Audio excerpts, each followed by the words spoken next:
سورہ فاتحہ کی التماس ہے مرحومہ منیرہ مہدی علی، جو کہ جناب میسم مکھی صاحب ہمارے میلبرن میں رہتے ہیں، ان کی مرحومہ خالہ اور ان کے مرحوم خالو جناب حسن علی سلمان، انہیں شامل کرتے ہوئے تمام ارواح مومنین و مومنات کے لیے رحم اللہ من قرأ الفاتحہ۔ بسم اللہ الرحمن الرحیم الحمد للہ رب العالمین الرحمن الرحیم مالک یوم الدین ایاک نعبد و ایاک نستعین اهدنا الصراط المستقیم صراط الذین انعمت علیہم غیر المغضوب علیہم ولا الضالین۔ ان اللہ وملائکتہ یصلون علی النبی یا ایھا الذین آمنوا صلوا علیہ وسلموا تسلیما۔ اللهم صل على محمد وآل محمد اعوذ باللہ من الشیطان اللعین الرجیم بسم اللہ الرحمن الرحیم لا حول ولا قوة الا باللہ العلی العظیم حسبنا اللہ ونعم الوکیل نعم المولا ونعم النصیر وبہ نستعین وهو خیر ناصر ومعین والعاقبة للمتقین والجنة للموحدین والنار للعاصین والصلاة والسلام على أكرم الأنبياء والمرسلين حبيب إله العالمين العبد المرتضى والنبي المجتبى والرسول المصطفى الذي سمي في السماء بأحمد وفي الأرضين بأبي القاسم المصطفى محمد اللهم صل على محمد وآل محمد وعجل فرجه وعلى آله الطيبين الطاهرين المعصومين المظلومين سيما بقية الله في الأرضين وحجته على العالمين الذين أذهب الله عنهم الرجس وطهرهم تطهيرا۔ اللهم صل على محمد وآل محمد وعجل فرجه رحمة الله على محبيهم واللعنة الدائمة على أعدائهم أجمعين من الأذل إلى قيام يوم الدين۔ دعاء امام زمانہ عجل اللہ تعالی فرجہ الشریف۔ بسم اللہ الرحمن الرحیم اللہم کن لولیک الحجة ابن الحسن صلواتك عليه وعلى آبائه في هذه الساعة وفي كل ساعة وليا وحافظا وقائدا وناصرا ودليلا وعينا حتى تسكنه أرضك توعا وتمتعه فيها طويلا۔ صلوات بر محمد وآل محمد اللهم صل على محمد وآل محمد۔ اما بعد فقد قال الله الحكيم في كتابه المجيد بسم الله الرحمن الرحيم قل ما يعبأ بكم ربي لولا دعاؤكم فقد كذبتم فسوف يكون لزاما۔ صلوات على محمد وآل محمد اللهم صل على محمد وآل محمد وعجل فرجه۔ سورہ فرقان کی آخری آیت، آیت نمبر 77 میں ارشاد اقدس الہی ہے قل ما یعبأ بکم ربی لولا دعاؤکم۔ اے حبیب آپ کہہ دیجئے کہ اگر تمہاری دعائیں نہ ہوتیں تو تمہارا رب تمہاری پرواہ ہی نہ کرتا۔ گویا دعا وہ ایک وسیلہ ہے کہ جو عبد اور معبود کے درمیان کامل ترین محکم ترین وسیلہ ہے، اور ہم نے احادیث کے مفہوم میں اس بات کو پڑھا ہے کہ جب انسان یہ چاہے کہ خدا اس سے کلام کرے تو وہ قرآن پڑھے، اور جب وہ یہ چاہے کہ وہ خدا سے کلام کرے تو دعا پڑھے۔ اور دعا کا جو عالی ترین تضرع اور زاری کا اظہار ہے وہ ہمیں کلام ائمہ علیہ السلام میں نظر آتا ہے۔ لہذا اس عشرہ سجادیہ میں ہم نے کوشش کی تھی کہ ایک عاجزانہ نگاہ صحیفہ سجادیہ پہ ڈال سکیں. اس خاطر ہے کہ ہم نے اس کا موضوع رکھا تھا صحیفہ سجادیہ پر اجمالی نگاہ. اجمالی یعنی ایک سرسری طائرانہ نگاہ. اور تفصیل میں جائے بغیر ہم کچھ ان دعاؤں کو آپ کی خدمت میں عرض کر سکیں کہ جو ارادہ تو یہ تھا کہ عشرہ شروع ہوگا تو پھر مولا کے کرم سے دیکھیں گے کہ کون سی دعائیں سکیں، لیکن خود دوران عشرہ ہی ایک ٹرینڈ بن گیا کہ ہم مختصر دعاؤں کو آپ کی خدمت میں عرض کر رہے تھے کہ جو ایک صفحے کی تھیں، آدھے صفحے کی تھیں. اور ہم نے عرض کیا کہ 54 دعائیں. آج آخری گفتگو ہے عشرہ سجادیہ کی، اور آپ احباب کا بڑا مشکور ہوں کہ آپ نے بڑی توجہات کے ساتھ اس سماعت فرمایا. بہت سے احباب نے فیڈ بیکس بھی دیے، کچھ ہم اس میں شامل بھی کرنا چاہیں گے، اس لیے کہ کچھ سوالات بھی ہیں مومنین کے بئی معنی کہ وہ چاہتے ہیں کہ کچھ دعاؤں کو باقاعدہ مینشن کیا جائے کہ ان کے لیے کون سی دعا زیادہ بہتر و مناسب رہے گی.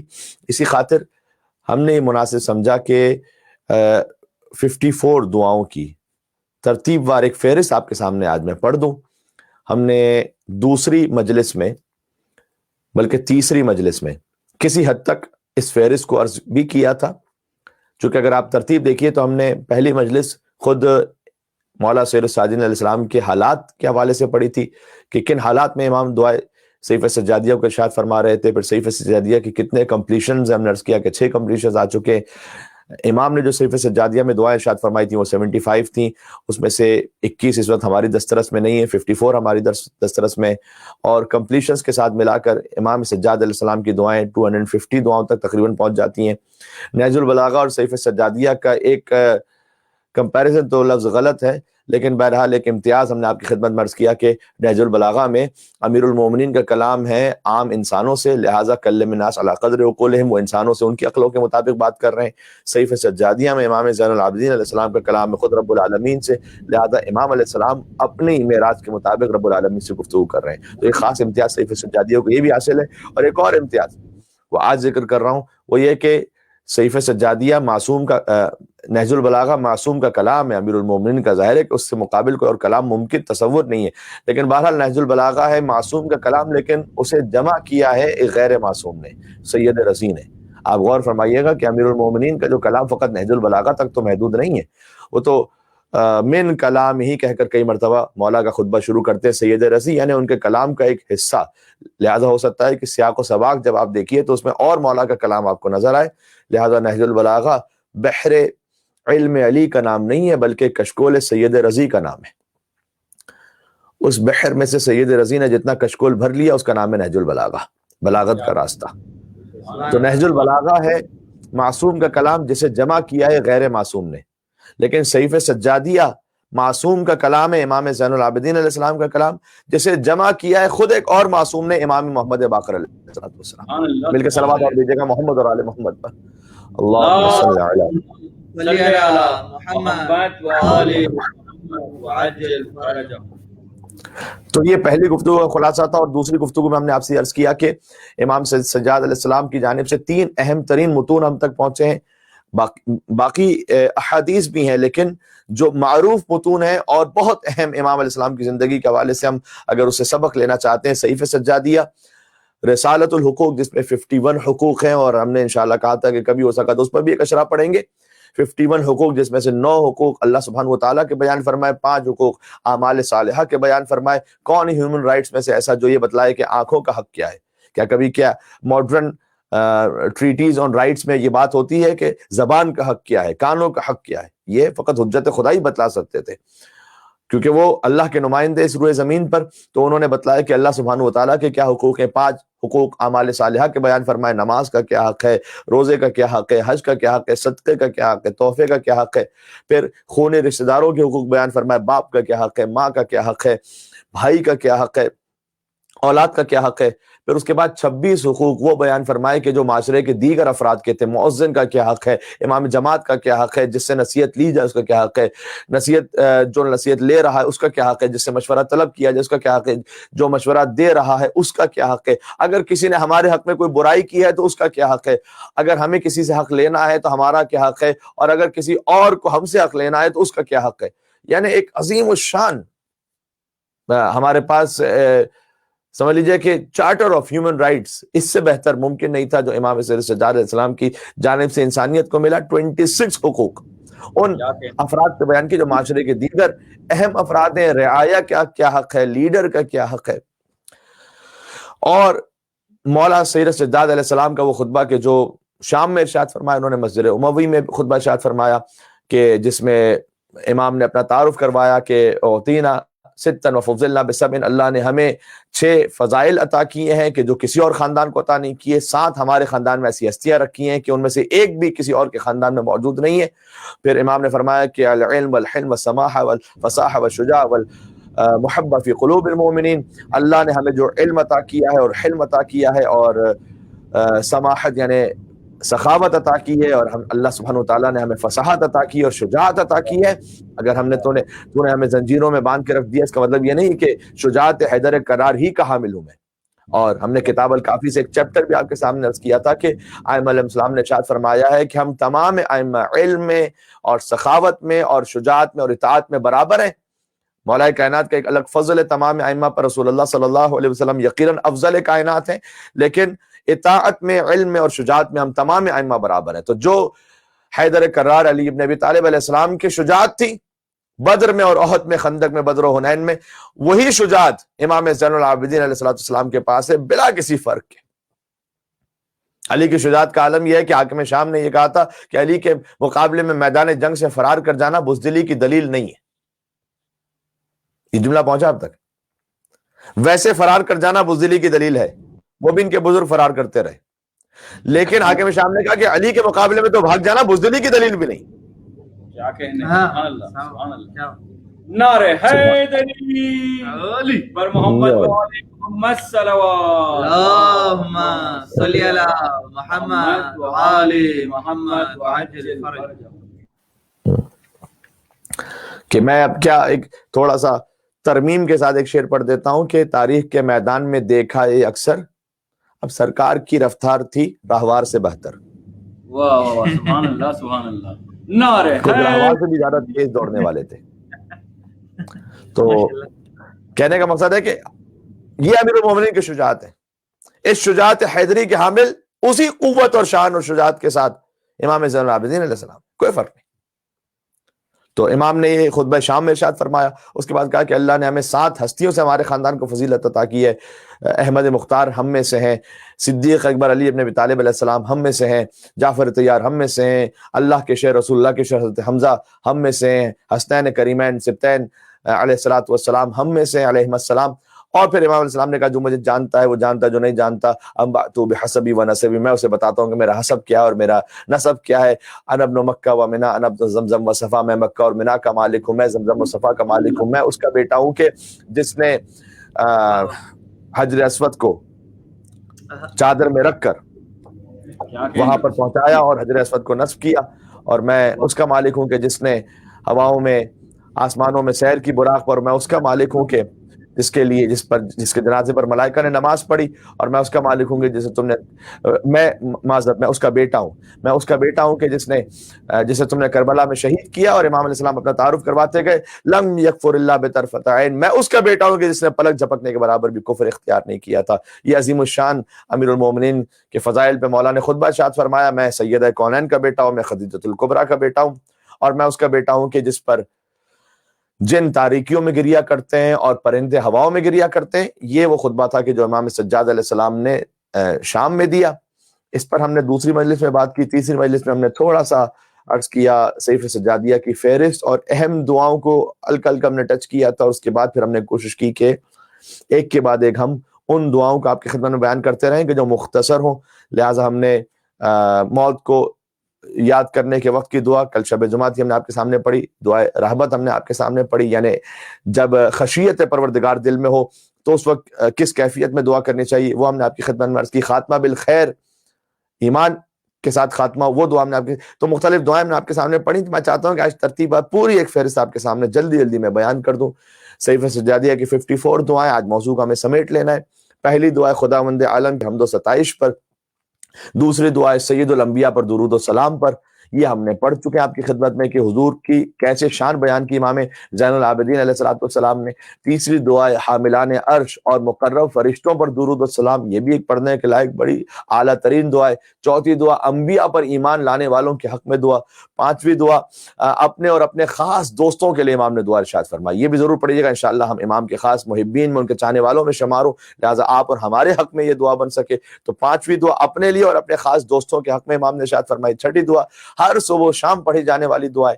ساتویں دعا مشکلات کے وقت پڑھی جانے والی دعا ہے، مصیبتوں سے بچاؤ کے لیے اور برے اعمال اور اخلاق سے بچنے کے لیے آٹھویں دعا ہے۔ نویں دعا ہے مغفرت طلب کرنے کے لیے، جب کوئی توبہ طلب کرنا چاہے تو کیسے وہ دعا کرے۔ دسویں دعا خدا کی بارگاہ میں پناہ طلب کرنے کی دعا، جسے ہم اعوذ باللہ من الشیطان اللعین الرجیم کہتے ہیں، کہ میں پروردگار شیطان کے شر سے پناہ چاہتا ہوں، تیری بارگاہ میں آنا چاہتا ہوں۔ گیارہویں دعا خاتمہ بالخیر ہونے کی دعا، جسے ہم نے آپ کے سامنے پڑھا تھا۔ بارہویں دعا اعتراف گناہ اور طلب توبہ کے لیے دعا۔ تیرہویں دعا یعنی 13 طلب حاجت کے لیے دعا، کوئی حاجت ہو انشاءاللہ اس دعا کو پڑھیں، امام زین العابدین علیہ السلام کے صدقے میں حاجت پوری ہوگی۔ پھر 14ویں دعا جب آپ پر کوئی ظلم کر رہا ہو یا کسی اور پر ظلم ہوتا ہوا دیکھیں تو اس دعا کو پڑھیں۔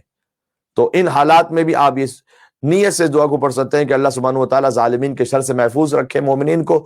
14ویں دعا پڑھیں۔ 15ویں دعا جب کسی بیماری یا کرب میں ہوتے تو مولا یہ 15ویں دعا پڑھتے تھے۔ 16ویں دعا جب اللہ کے حضور کوئی اپنے عیبوں سے درگزر کی التجا چاہے کہ پروردگار میرے اندر جو عیوب ہیں، ضروری نہیں کہ فقط گناہ، ہر انسان کے اندر کچھ اخلاقی برائیاں ہوتی ہیں۔ آیت اللہ بروجردی کے لیے کہا جاتا ہے، البتہ یہ کہ بہرحال مرجع تقلید، لیکن پھر بھی غیر معصوم تھے۔ یہی تو فقیہ میں فرق ہے اور معصوم میں، کہ فقیہ کتنے ہی اعلیٰ ترین مقام پہ پہنچ جائیں لیکن ان کا کوئی تقابل ہی نہیں ہے کوئی معصوم، اور یہ فرق کہنا بھی غلط بات ہے۔ یعنی کہ فرق کا مطلب یہ ہوتا ہے کہ جہاں پر کوئی 19-20 18-20 کا معاملہ ہو، جہاں پر ایک خطا کا میں سمجھتا ہوں کہ احتیاط سے میں لفظ استعمال کروں تو جہاں لمحہ بلمحہ کسی انسان کے لیے خطا کا امکان موجود ہو۔ بہرحال فقیہ کے لیے ہوتا ہے کہ امکان کہ وہ کبھی حدیث کو سمجھنے میں، کبھی قرآن کی آیت کو سمجھنے میں خطا کر سکتے ہیں، لیکن اللہ کے یہاں پھر بھی معذور ہیں، اس لیے کہ اس وقت رائے حل کوئی اور نہیں۔ جیسے ڈاکٹر خطا کر سکتا ہے، لیکن معصوم علیہ الصلوۃ والسلام وہ منصوص من اللہ ہوتے ہیں، اور ان کی زبان سے ایک ایک لفظ وہ اللہ سبحانہ وتعالیٰ کی جانب سے گویا پیغام ہے اور حجت ہے، لسان اللہ ناطق کی زبان سے۔ الحمدللہ حضرت مسلم ابن عقیل علیہ السلام کی زبان اتار سے ایک جملہ منقول ہے کہ کوفہ میں انہوں نے یہ کہا تھا کہ حمد اس پروردگار کی کہ جس نے محمد اور علی کو خلق محمدً وعلیًا دلیلاً لذاتی، محمد اور علی علیہ السلام کو خلق صلی اللہ علیہ وآلہ وسلم خلقی اس خاطر کیا ہے کہ وہ اپنی ذات پر ان کے ذریعے سے دلیل قائم کر سکے۔ یعنی کیا؟ یعنی خدا کے وجود کی سب سے بڑی دلیل ہے حضور اکرم، سبحان اللہ، خدا کے وجود کی دلیل ہے علی مرتضیٰ، سبحان اللہ سبحان اللہ۔ اور اللہ سبحانہ و تعالیٰ چونکہ خود روئے زمین پر نہ آسمانوں پر نظر آ سکتا ہے، لہذا وَأَقَامَهُمَا مَقَامًا عَلَى سَائِرِ بَرِيَّاتِهِ، لہذا اللہ عز و جل نے اپنے حبیب کو اور مولا علی مرتضیٰ کو قائم مقام بنایا ہے اپنا اس روئے زمین پر۔ مشہور واقعہ علامہ امینی نے بھی جب مولا علی کو عین اللہ کہا اور لسان اللہ کہا، اور پھر کسی اہل سنت عالم نے اعتراض کیا کہ علی کو صحابی کے حد میں رہنے دیں، آپ عین اللہ لسان اللہ میں نہ بڑھائیں، تو اس وقت انہوں نے کہا کہ اگر میں آپ کی کسی کتاب سے ثابت کر دوں کہ خلیفہ دوم نے علی ابن ابی طالب کو عین اللہ بھی کہا ہے اور لسان اللہ بھی کہا ہے تو کیا کہیں گے؟ ان کا قول ہمارے لیے حجت ہے اگر آپ وہاں ثابت کر دیں۔ اور پھر اس کے بعد انہوں نے، میں نے پھر اس ریفرنسز کو میں نے خود جب تلاش کرنے کی کوشش کی تو کم سے کم میرے پاس جو نوٹڈ ہے 8 سے 10 ریفرنسز تو اہل سنت کتابوں کے ہمیں نصیب ہو گئے کہ جس میں وہ واقعہ موجود ہے کہ جو علامہ امینی نے کوٹ کیا، اور وہ واقعہ یہ کوٹ کیا کہ جب مولا علی علیہ السلام طواف کر رہے تھے اور حالت طواف میں انہوں نے کسی کو تھپڑ مار دیا، اور وہ شخص گیا مسلمانوں کی خلیفہ کے پاس شکایت کرنے کے لیے، اور وہ آئے مولا علی علیہ السلام کے پاس اور کہا کہ ابو الحسن آپ کی شکایت آئی ہے کہ آپ نے طواف کے دوران اس پر ہاتھ اٹھا دیا، اور مولا علی نے کہا کہ یہ مسلمانوں کی ناموس پر بری نگاہ رکھ رہا تھا حالت طواف میں۔ اب دیکھیں نگاہیں جب بدل جائیں کس کو پتا ہوتا ہے کس کی نیت کب بدل جائے؟ دل کا حال یہ اللہ جانتا ہے، 14 جانتا ہے، سبحان اللہ سبحان اللہ، ورنہ تو کوئی نہیں کہہ سکتا کسی کے لیے۔ اور مولا یہ کام کر سکتے تھے کہ اس وقت اس مقدس جگہ پر یہ بے حیائی تو کر رہا ہے، تو اس وقت مسلمانوں کے خلیفہ نے جواب دیا کہ لقد رآک عین اللہ ولطمک ید اللہ، میں کیا کروں کہ تجھے اللہ کی آنکھ نے دیکھا تھا، تجھے اللہ کے ہاتھ نے مارا تھا۔ نعرہ حیدری علی بر محمد و آل محمد صلوات، اللہم صلی علی محمد و آل محمد وعجل فرجہم۔ سبحان اللہ، سبحان اللہ۔ اللہ کی آنکھ نے تجھے دیکھا، یعنی کیا امیر المومنین گویا قائم مقام واقع خلیفۃ اللہ فی الارض۔ حضرت آدم علیہ السلام ایک مخصوص وقت کے لیے خلیفہ تھے، امیر المومنین کی جو خلافت ہے وہ عرش سے فرش تک ہے اور قیامت تک رہنے والی ہے۔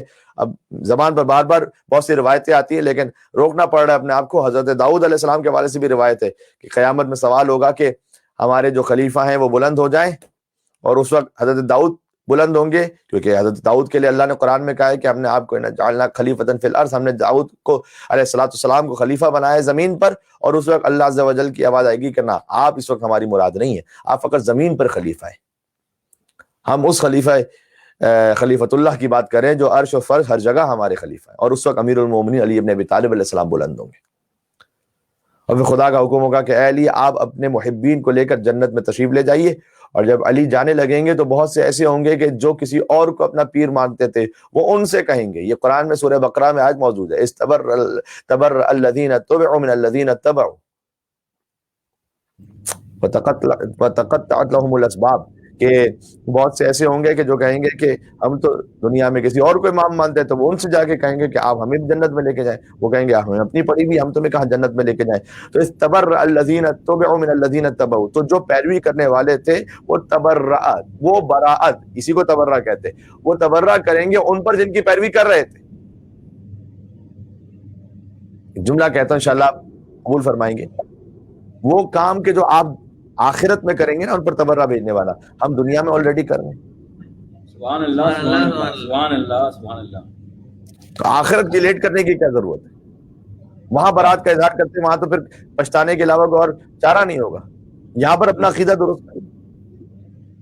تو بس میں ظاہر ہے کہ ایک کے بعد ایک بات نکلتی جاتی، عرض کرنا چاہ رہا ہوں کہ تو ائمہ علیہ السلام ان کی زبان مطہر سے جو دعا صادر ہو رہی ہے، اس سے بہتر کوئی دعا ممکن نہیں۔ امام زین العابدین علیہ السلام کے لیے یہ ساری بات اس لیے ہو رہی تھی کہ مولا علی علیہ السلام ہیں اس روئے زمین پر اللہ سبحانہ وتعالیٰ کے نمائندے، اور ویسے امام سید الساجدین زین العابدین علی بن الحسین علیہ السلام ہیں، مولا کے نام پر ایک مل کے بابا سے بلند صلوات بھیجتے ہیں، محمد اور آل محمد، اللہم صلی علی محمد و آل محمد وعجل فرجہم۔ تو 16ویں نمبر کی دعا ہے کہ جب اللہ کے حضور کوئی اپنے عیبوں سے درگزر کے التجا کرنا چاہے تو اس سے بہتر کلام ممکن نہیں جو امام سجاد علیہ السلام نے ارشاد فرمایا۔ 17ویں نمبر کی دعا جب شیطان کا ذکر آتا اور مولا اس کے مکر و فریب سے بچنے کے لیے دعا کرتے تو یہ دعا پڑھتے، 17ویں نمبر کی دعا۔ 18ویں نمبر کی دعا جب کوئی مصیبت برطرف ہوتی اور حاجت پوری ہوتی تو یہ دعا پڑھتے۔ بہت لطیف ہے، یہ غور کیجئے گا، یعنی جب حاجت طلب کرنا چاہیں تو صحیفہ سجادیہ کی دعا نمبر 13 پڑھیں، 13۔ جب حاجت پوری ہو جائے اور پھر دعا کرنا چاہیں تو دعا نمبر 18 پڑھیں۔ کتنا مکمل ایک دستور عمل ہے۔ حاجت مانگنے کے لیے دعا نمبر 13 پڑھو، حاجت پوری ہو جائے دعا نمبر 18 پڑھو۔ جب ڈراؤٹ ہوتا اور بارشوں کے لیے دعا فرماتے تو دعا نمبر 19 پڑھتے، اور پھر 20ویں دعا جو بہت ہی مشہور دعا ہے، دعا مکارم الاخلاق، اپنے اخلاق کو اور شائستہ کردار کو اپنانے کے لیے دعا، کہ یقیناً عالی ترین مطالب میں سے اس بار افسوس کہ ہم کچھ مطالب اس کے حوالے سے پیش نہیں کر سکے، لیکن میرا جی چاہتا ہے کہ میں ایک جملہ کم سے کم ضرور کہوں، اور ایک جملے پر اگر دعا مکارم الاخلاق کی کوئی عمل کر لے تو زندگی بدل لینے کے لیے کافی۔ ایک جملہ کا پروردگار، امام زین العابدین علیہ السلام دعا مکارم الاخلاق میں کہتے ہیں، پروردگار تو میری زندگی کو، اخلاق کے بارے میں دعا ہے نا، تو میری زندگی کو ان کاموں میں مشغول نہ کر دینا جن کا تو آخرت میں کوئی سوال نہیں پوچھنے والا۔ ایک جملہ۔ کیا اللہ یوٹیوب کا سوال ہونے والا آخرت میں کہ کتنا دیکھا تھا، نیٹ فلکس کتنا دیکھا تھا، فیس بک پہ کتنے تھے، انسٹا پہ کیا کرتے تھے، سوال ہونے والا ہے کیا؟ وہ ہماری زندگیوں میں سے اکثر وقت ایسے کاموں میں لگا ہوا ہے کہ جس کا کوئی سوال ہی نہیں والا آخرت میں۔ یہ سوال ہونے والا ہے کہ کون سے برانڈ کے کپڑے پہنتے تھے، یہ سوال ہونے والا ہے کہ کون سے برانڈ کا موبائل رکھتے تھے۔ آپ حلال سے حاصل کیجئے، حلال سے استعمال کیجئے فبہ، بہت اچھی بات ہے، لیکن زندگی ایسے کاموں میں لگا نہ دیجئے کہ بس اول و آخر یہی ہو جائے۔ اول اور آخر زندگی ایسے کاموں میں گزر رہی ہے جن کا آخرت میں کوئی سوال ہی نہیں ہونے والا، بلکہ ہاں برعکس یہ سوال ضرور ہونے والا ہے کہ اتنا وقت کیوں ضائع کیا تھا، یہ مال کہاں سے آیا تھا۔ ان فی حلالھا حساب و فی حرامھا عقاب۔ امیر المومنین کا وہ جملہ کہ جب مولا کائنات 19 رمضان المبارک کی صبح کو اپنے گھر سے باہر نکل رہے تھے اور علی کا کمر بند دروازے میں اٹکا، اور مولا نے اس کمر بند کو ٹھیک کیا اور کہا کہ یا علی اشد حیاضمک للموت فإن الموت لاقیک، اپنی کمر کو موت کے لیے تیار کر لے، اب موت تجھ سے ملاقات کرنے والی ہے۔ اور پھر بی بی ام کلثوم کے ہاں تھے اس رات افطار پر، اور پھر بی بی ام کلثوم سے فرمایا کہ جو در حقیقت ہمارے نصیحت ہے کہ بیٹی یاد رکھیے گا کہ ان فی حلالھا حساب و فی حرامھا عقاب، دنیا کے حلال میں حساب دینا ہے، دنیا کے حرام میں تو عقاب ہوگا، تو حلال کا بھی حساب دینا ہے۔ مولا امام علیہ السلام فرماتے ہیں پروردگار ایسے کاموں میں نہ مشغول رکھ کہ جس کا کوئی آخرت میں کوئی پوچھنے والا کچھ نہیں۔ بہرحال پھر دعا مکارم الاخلاق کا بڑا خوبصورت ایک اور جملہ، پروردگار میرے یقین کو تو اعلیٰ ترین یقین بنا دے۔ یہ خود بڑی اہم بات ہے، جسے خدا پر یقین اس کی زندگی کے بہت سے معاملات حل ہو جاتے ہیں۔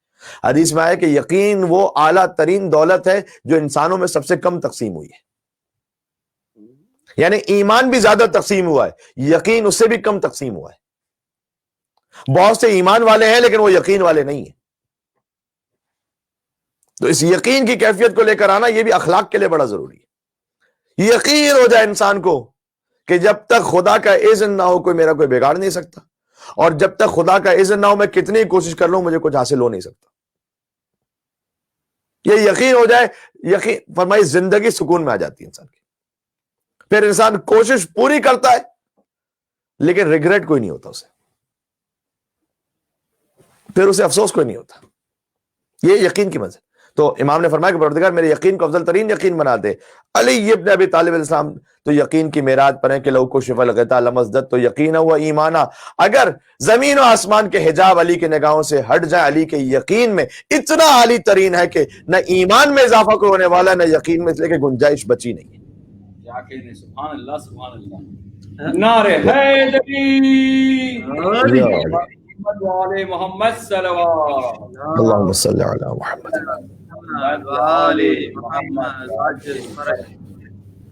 جیسے کہ ہم اگر کسی کرامت کو دیکھ لیتے ہیں، کبھی کسی دعا ہماری اچانک قبول ہوئی، ہمارے یقین میں اضافہ ہوتا ہے نا، اس لیے کہ ہمارے اندر ایک کمی ہے، یقین میں کوئی کمی ہے جبھی تو اضافہ ہوتا ہے، جس میں کوئی کمی نہ اس میں کیا اضافہ ہوگا۔ تو مولا نے دعا مکارم الاخلاق میں کہا پروردگار میرے یقین کو افضل ترین یقین بنا دے۔ لازمی سی بات ہے کہ ہم اور آپ کو پڑھنے کے لیے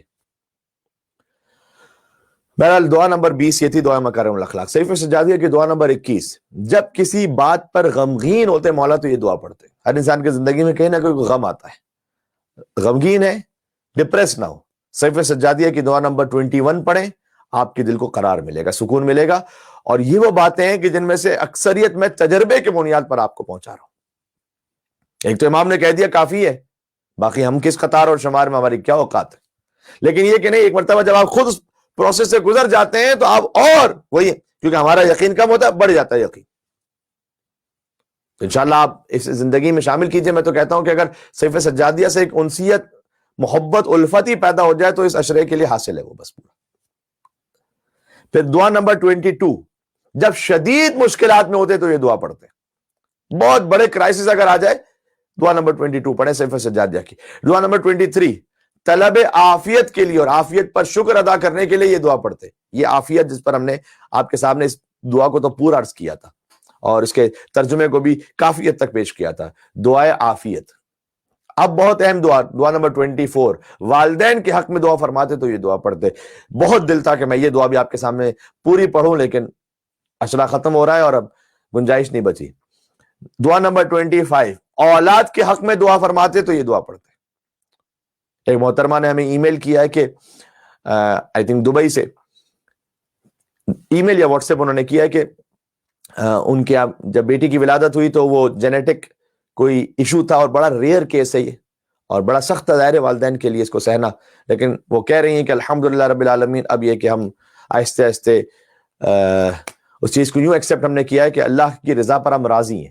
تو مولانا صاحب کو دعا بتلائیے گا کہ کیسے یہ یقین بڑھ سکے اور اللہ کی رضا پہ راضی رہ سکے. تو میں آپ سے محترمہ گزارش کروں گا, کیونکہ انہوں نے مجھ سے کہا کہ وہ یہ مجلس دیکھ رہی ہوں گی, تو میں مجلس میں جواب دے دوں کہ دعائے مکارم الاخلاق, ایک تو دعا نمبر 20 اسے پڑھیے, اور اولاد کے حق میں دعا نمبر 25 صحیفہ سجادیہ کہ انشاءاللہ پڑھیے گا, آپ کو اطمینان سکون محسوس ہوگا. آپ اس کا ترجمہ دیکھیے گا, آپ کو اپنی اولاد کے حوالے سے ایک خاص زاویہ نگاہ سے پھر آپ اس زندگی کو دیکھیں گے انشاءاللہ. امام علیہ السلام سوچ کو بدل دیتے ہیں, وہ مقلب القلوب کے نمائندے, جو جیسے خدا مقلب القلوب والابصار ہے, ویسے امام باذن خدا مقلب القلوب والابصار ہے, وہ دلوں کے حالات بدل دیتے ہیں. تو میری بہن آپ سے گزارش ہے کہ آپ اولاد کے حق میں دعا نمبر 25 پڑھیے گا. ہمسایوں اور دوستوں کو جب یاد کرتے تو دعا نمبر 26 پڑھتے. سرحدوں کی نگہبانی کرنے والوں کے لیے دعا فرماتے, سبحان اللہ, تو دعا نمبر 27 پڑھتے. ان کا بھی خاص مقام اور احترام ہے جو ہماری سرحدوں کی حفاظت کرتے ہیں. دعا نمبر 28 خدا سے فریاد کرتے, تو دعا نمبر 28 میں جو دعا ہے وہ پڑھتے. دعا نمبر 29 جب رزق کی تنگی ہوتی, اور مجھے بتائیے کون سا ٹاپک رہ جاتا ہے, رزق کی تنگی ہوتی ہے. اگر آج ہو سکا تو میں تنگی رزق, چونکہ بہت ہی کامن مسئلہ ہے, اور یہ دعا تو لٹرلی آدھے صفحے کی ہے, اس سے بھی کم کی ہے. تنگی رزق کی دعا بہت مختصر سی دعا ہے. دعا نمبر 29 آپ سے گزارش یہ ہے کہ اسے دیکھیے گا. آج اگر وقت بچ سکا تو میں کچھ جملات عرض کر دوں گا. دعا نمبر 30 قرض کی ادائیگی کے لیے, جب اللہ سے مدد طلب فرماتے, بالخصوص جن کے مارگیجز ہیں, بہت بڑے قرضے ہیں, کچھ اس پینڈیمک کی وجہ سے جنہوں نے سوچ رکھا تھا, ایک بزنس پلان بنایا ہوا تھا, قرضہ لیا ہوا تھا, آگے بزنس پلان فیل ہو گیا ہے, ایسے بھی لوگوں نے ظاہر ہے کہ مومنین بات کرتے ہیں کہ مولانا صاحب کوئی دعا بتائیے. تو قرض کی ادائیگی کے لیے اگر آپ دعا چاہتے ہیں, صحیفہ سجادیہ کی دعا نمبر 30. دعا نمبر 31 بہت امپورٹنٹ, دعائے توبہ. دعا نمبر 32 نماز شب کے بعد مولا یہ دعا پڑھتے تھے. دعا نمبر 32 تو جو نماز شب کے ماشاءاللہ عادی ہیں وہ کم سے کم زندگی میں ایک بار صحیفہ سجادیہ کی دعا نمبر 32 پڑھیں نماز شب کے بعد, تاکہ آپ کہہ سکیں کہ میں نے مولا سید سجاد علیہ الصلوۃ والسلام کی سنت پر کم سے کم ایک بار اس طرح سے عمل کیا تھا. دعا نمبر 33 جب استخارہ دیکھتے امام تو دعا نمبر 33 پڑھتے تھے. البتہ امام کے استخارہ اور ہمارے استخارے کو قیاس نہ کیجیے گا, لا یقاس بلا احد, ہماری تو کسی بھی چیز کو آل محمد علیہ السلام سے قیاس نہیں کیا جا سکتا. ان کا معاملہ ہی بالکل مختلف ہے, ان کے استخارے کی شان اور کیفیت بھی بالکل مختلف ہوتی تھی. وہ عالم الغیب تھے, لیکن پھر بھی استخارہ کیوں دیکھتے تھے, کس مصلحت سے, اس کی تفصیل اپنے مقام پر کبھی. دعا نمبر 34 جب کسی کو گناہوں کی رسوائی میں مبتلا دیکھتے تو امام علیہ السلام یہ دعا پڑھتے, اللہ اکبر. ایک تو ہوتا ہے گناہ, اور پھر اس طرح گناہوں کی رسوائی میں کو مبتلا ہو, تو بہرحال یہ سخت منزل ہوتی ہے کہ اس وقت امام صحیفہ سجادیہ کی اس دعا کو پڑھتے تھے. دعا نمبر 35 جب دنیا پرستوں کو دیکھتے, ہر طرف دنیا داری, مٹیریلزم, دنیا کی ہوس میں لوگ بھاگے چلے جا رہے ہیں, تو خدا کی رضا پر راضی برضا رہنے کے لیے یہ دعا پڑھتے ہیں کہ پروردگار جتنا تو نے میرے نصیب میں حلال سے لکھا ہے میں اس پر راضی رہوں گا. تو کبھی انسان کو شیطان بہکاتا ہے نا کہ یہ دیکھو فلاں تو چیٹ کر کے کہاں پہنچ گیا, فلاں دھوکہ دے کے کہاں پہنچ گیا, اور جناب کبھی گھر والے ہی کہتے ہیں اور تانے دیتے ہیں. خدا کی رضا پر راضی رہیے, جو حلال ہے اس میں سے. دعا نمبر 35 کو دیکھیے گا, اس پہ عجیب. دعا نمبر 36 جب تھنڈر سٹارم ہوتا تو یہ دعا پڑھتے, سوچی بجلی کڑکتی تھی تو امام علیہ السلام خاص یہ دعا پڑھتے. پھر دعا نمبر 37 اس کی بھی تھنڈر سٹارم کی جو دعا یہ بھی بڑی لطیف ہے, بڑی اچھی, اور بڑا جب ہم نے سے وہ پڑھا بڑا لطف آیا, لیکن آپ اب یہاں دہرانے کا موقع نہیں, آپ توفیق ہو سکے تو دیکھیے گا. دعا نمبر 37 شکر کی ادائیگی میں کوتاہی کا اعتراف کرتے ہوئے دعا پڑھتے کہ پروردگار کتنا بھی تیرا شکر ادا ہو جائے تیرا شکر ادا ہو نہیں سکتا. اس اعتراف کے لیے یہ دعا پڑھتے. جب حضرت موسیٰ علیہ السلام سے اللہ نے کہا کہ اے موسیٰ میرا ویسا شکر ادا کرو جیسا شکر ادا کرنے کا حق ہے, اور حضرت موسیٰ کلیم اللہ اور العظم نبی ہے, معرفت نبی ہے, کہتے ہیں پروردگار میں کیسے شکر ادا کروں ویسا کہ جیسا شکر ادا کرنے کا حق ہے, یہ تو ممکن ہی نہیں ہے. اللہ عز و جل کی وحی آئی کہ اے موسیٰ جب آپ نے یہ احساس کر لیا کہ آپ ویسا شکر ادا نہیں کر سکتے جو شکر ادا کرنے کا حق تھا, تو سمجھ جائیے کہ ویسا شکر ادا ہو گیا جو شکر ادا کرنے کا حق تھا. یہی احساس ہی اصل شکر ہے کہ پروردگار میں قاصر ہوں تیرا شکر ادا کرنے سے. تو جب مولا اس شکر میں کوتاہی کا اعتراف کرتے, کیونکہ بہرحال وہ واجب الوجود ہے اس کی بارگاہ میں, تو دعا نمبر 37 کو پڑھتے. دعا نمبر 38 بندوں کے حق میں کوتاہی کا اعتراف کرتے تو یہ دعا پڑھتے کہ بندوں کے حق میں بہرحال اس میں بھی حق ادا کرتے ہوئے اگر کوئی کمی بیشی ہو گئی ہے تو اس کے لیے دعا نمبر 39 طلب رحمت کے لیے دعا پڑھی جاتی ہے. دعا نمبر 40 جب کسی کی موت کی خبر سنتے یا اپنی موت کو یاد کرتے تو یہ دعا پڑھتے جسے ہم پڑھ چکے ہیں آپ کی خدمت میں شب جمعہ. دعا نمبر 41 عیوب کی پردہ پوشی کے لیے دعا نمبر 41 جو امام علیہ السلام نے تعلیم فرمائی.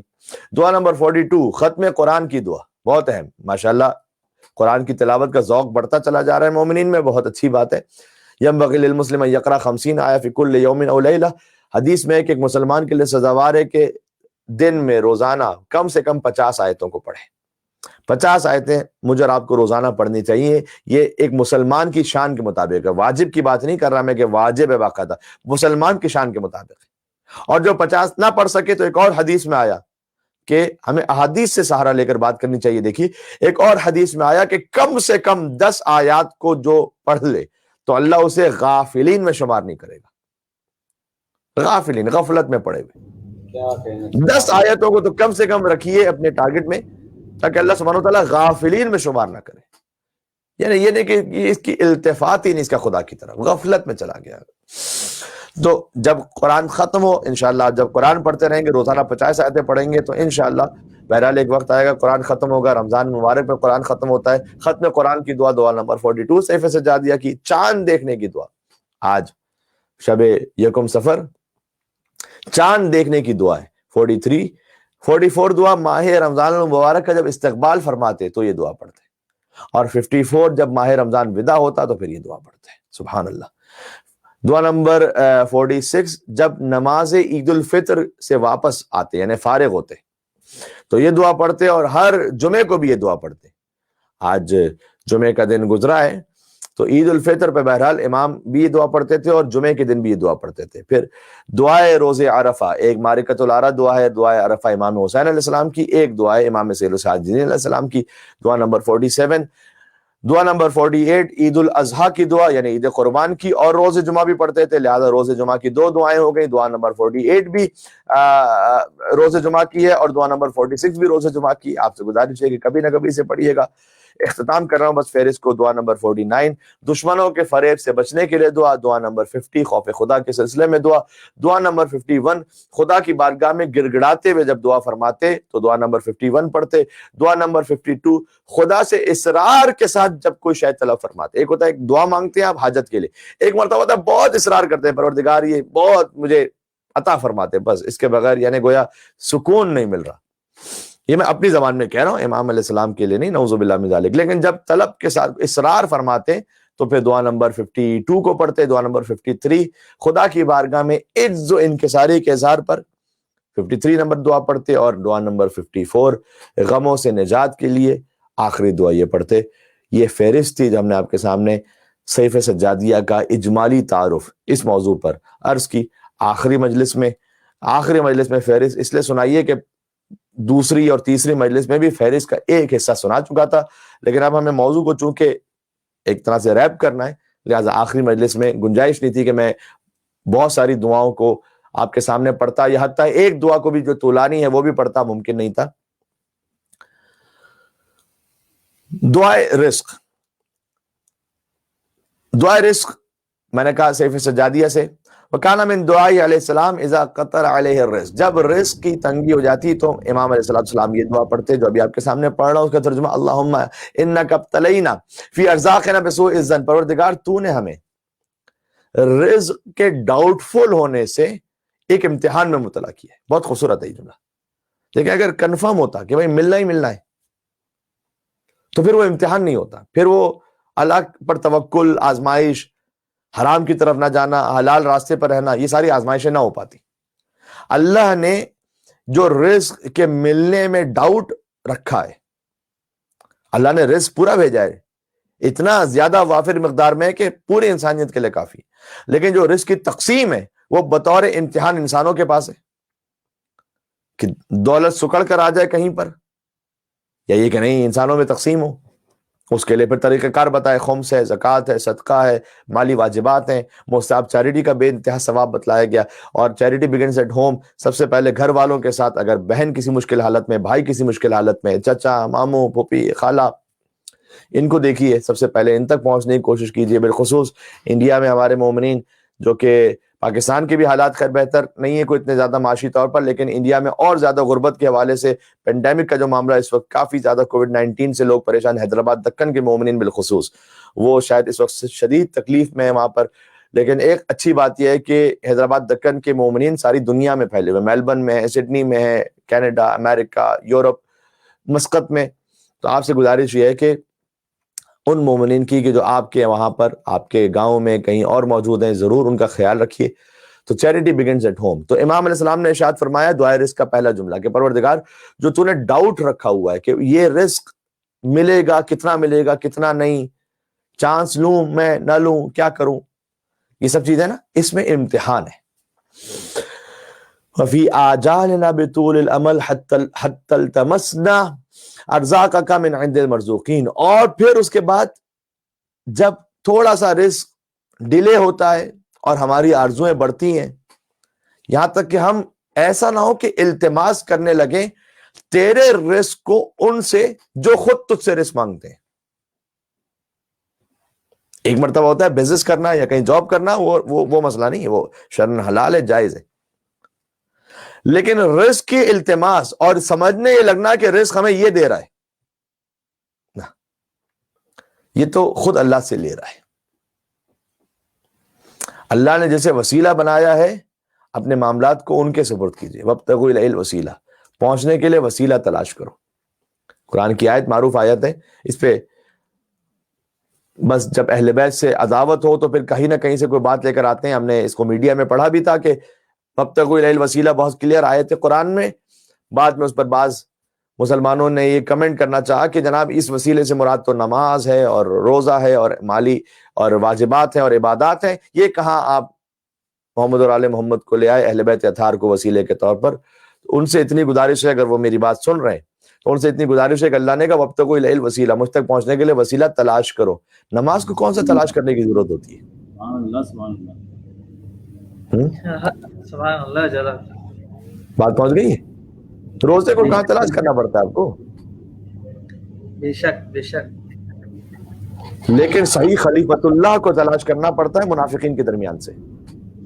نعرے حیدری محمد صلوات اللہم صل علی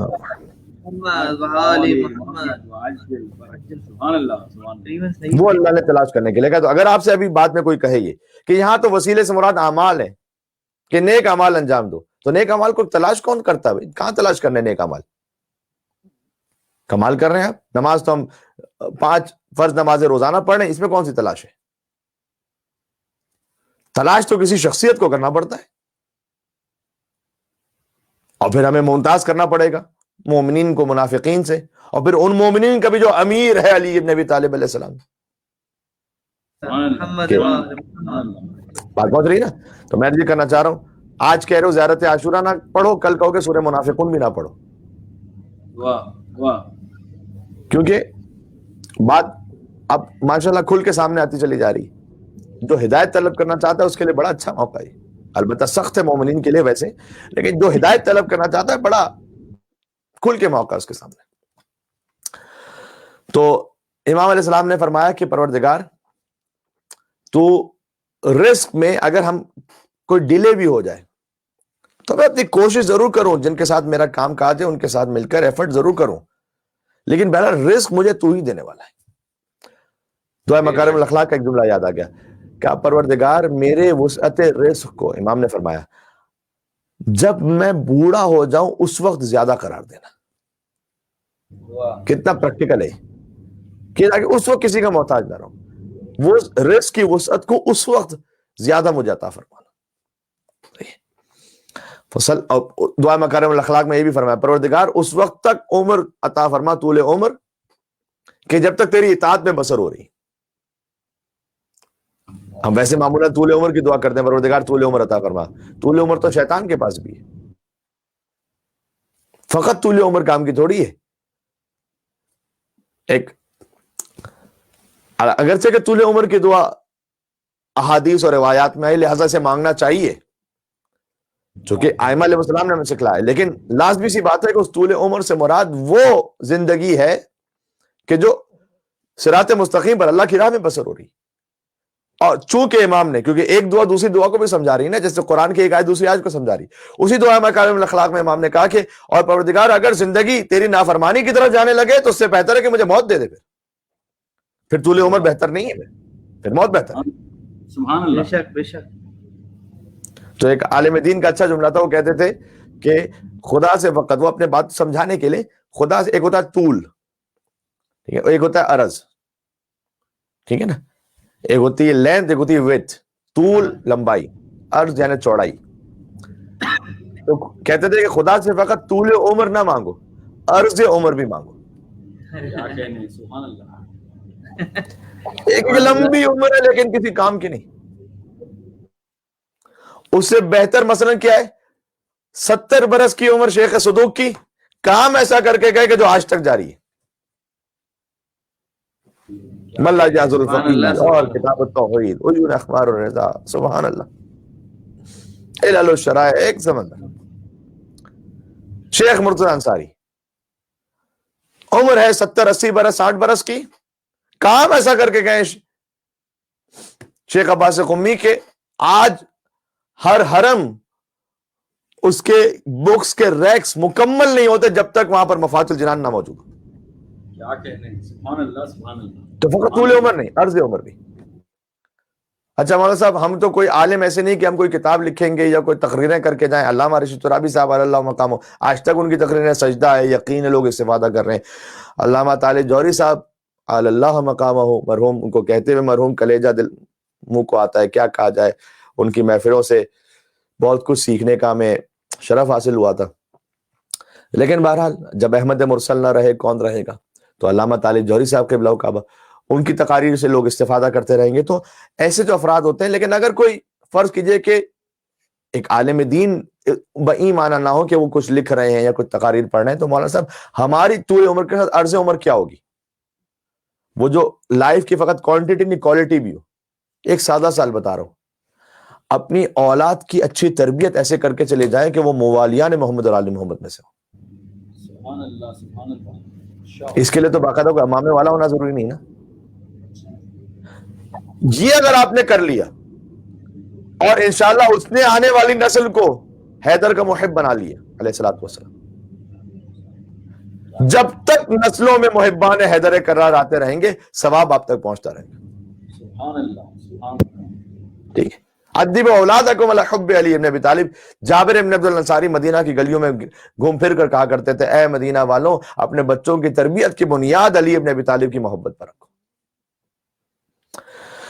تو بہرحال امام علیہ السلام نے دعا مکارم الاخلاق کے بھی کچھ جملے درمیان میں آتے گئے تو میں آپ کی خدمت میں عرض کرتا گیا. اور پھر دعائے رزق میں مولانا نے فرمایا کہ پروردگار ایسا یقین عطا فرما دو جو صادقانہ یقین ہو، کہ پھر اس کے بعد جو رزق طلب کرنے کی زحمت ہے اس سے میں بچ جاؤں. یعنی جو دل ٹوٹ جاتا ہے، انسان ڈپریس ہو جاتا ہے، وہ میں ختم ہو جائے. بس میں تجھ پہ یقین کے ساتھ اپنی کوشش کرتا رہوں، انشاءاللہ پھر تو مجھے عطا فرما دے.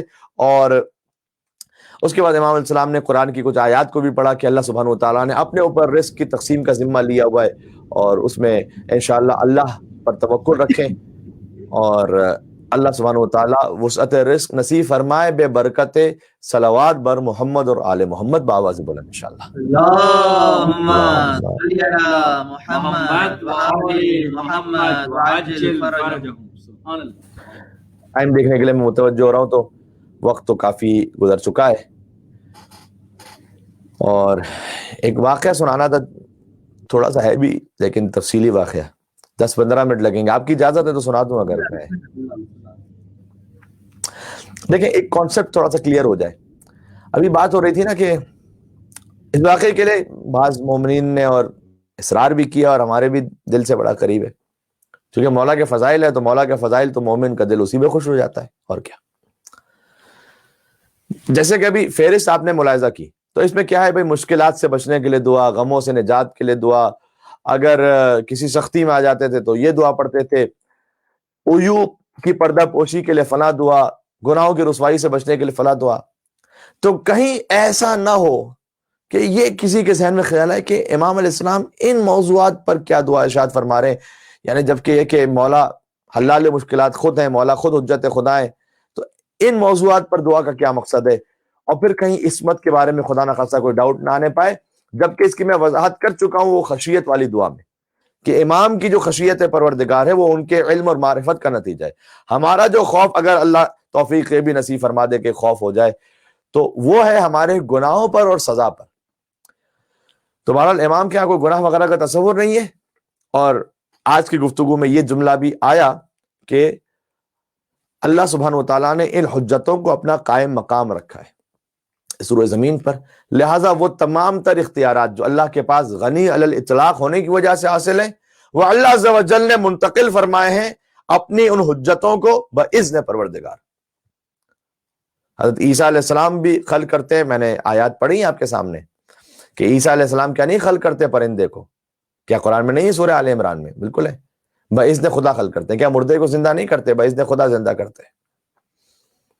تو ایک طرف سے ائمہ علیہ السلام کی زندگی کا وہ پہلو کہ جو ایک بشری حوالے سے تعلق رکھتا ہے تاکہ ہمارے لیے وہ حجت بن سکیں۔ اگر ایک بالکل ہی سپر نیچرل کوئی شخصیت ہو تو پھر یہ نہیں ہو سکتا کہ مثلا امام کو اگر بھوک ہی نہ لگتی ہو، امام کو اگر زخم پہ تکلیف ہی نہ ہوتی ہو، تو کوئی کہہ سکتا تھا میدان قیامت میں کہ پروردگار تو نے اسے ہمارے لیے حجت بنایا تھا جنہیں خود بھوک نہیں لگتی تھی، تو میرے لیے کیسے حجت ہوئے نا؟ ائمہ کو بھوک بھی لگے گی، پیاس بھی لگے گی، اولاد کے غم میں ان کا دل غمگین بھی ہوگا، لیکن ایک وہ جنبہ ہے کہ جہاں پر پھر مظہر صفات خداوندی ہے ائمہ علیہ السلام۔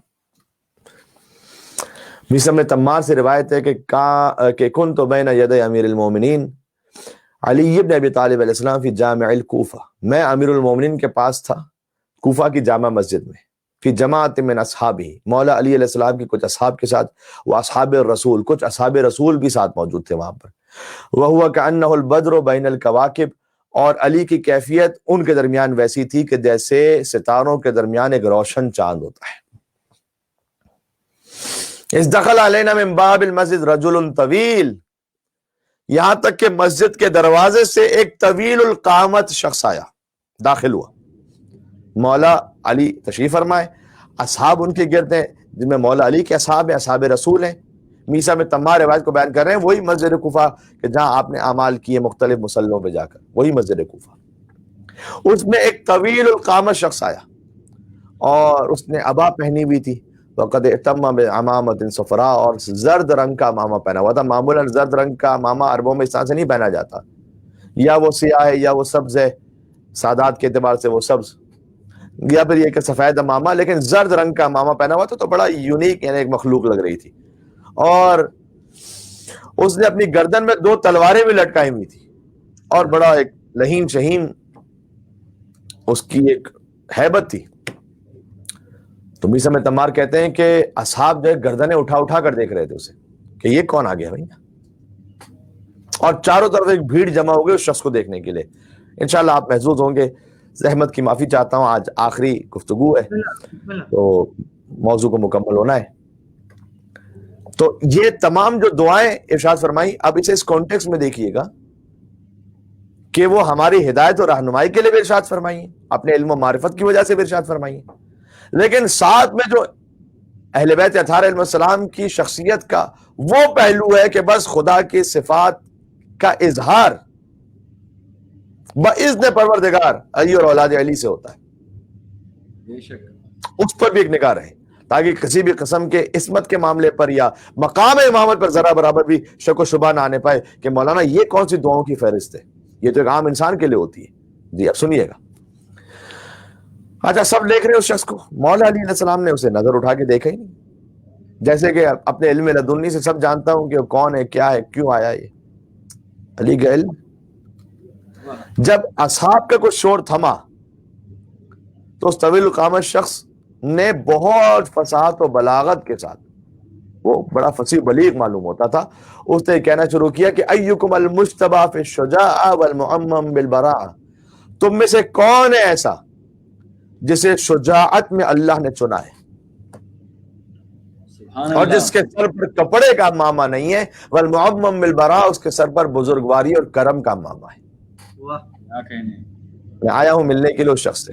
ایکم المولود فی الحرم والعالی فی الشیم، کون ہے تم میں سے ایسا کہ جس کی ولادت حرم اللہ میں ہوئی ہے؟ نعرہ حیدری علی محمد صلوات اللهم صل على محمد وعلى محمد والعالی فی شیم، کون ہے ایسا تم میں جو خصلتوں میں علی ہے؟